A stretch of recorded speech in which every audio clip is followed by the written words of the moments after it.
الحمد لله رب العالمين، والصلاة والسلام على أشرف الأنبياء والمرسلين وعلى آله وصحبه ومن تبعهم بإحسان إلى يوم الدين. أما بعد، فأعوذ بالله من الشيطان الرجيم. بسم الله الرحمن الرحيم. والذين جاهدوا فينا لنهدينهم سبلنا صدق اللہ العظیم. گرامی قدر میر مجلس جناب مفتی محمد تقی عثمانی صاحب دامت برکاتہم العالیہ، ہمارے نہایت قابل احترام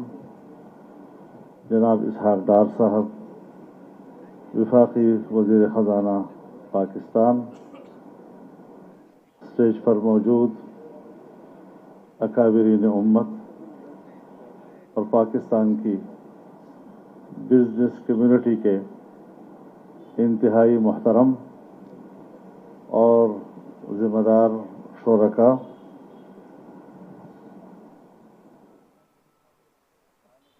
آج کا یہ سیمینار جس موضوع پر منعقد کیا گیا ہے، اس ضرورت کے تحت کہ جب وفاقی شرعی عدالت نے سود کے خاتمے اور سود سے پاک معیشت کو ملک میں نافذ العمل کرنے کا فیصلہ صادر کیا، میں نے وزیر اعظم پاکستان سے اس پر عمل درآمد کے حوالے سے گفتگو کی اور اسٹیٹ بینک آف پاکستان اور نیشنل بینک آف پاکستان جو حکومت کے زیر انتظام ہوتی ہیں، ان کی طرف سے دائر کردہ اپیلوں کو واپس لینے کے لیے مطالبہ کیا. میں خیر مقدم کرتا ہوں حکومت کے اس فیصلے کا، اور جناب اسحاق ڈار صاحب نے جب پریس کانفرنس میں اپیلیں واپس لینے کا اعلان کیا تو مجھے اس بات پر خوشی بھی ہے اور ان کا شکر گزار بھی ہوں کہ وہ پریس کانفرنس سے سیدھے میرے غریب خانے پہ تشریف لائے بما گلدستے کے، اور بجائے اس کے کہ میں ان کو مبارکباد دیتا، انہوں نے مجھے اس پر مبارکباد دی، اور پھر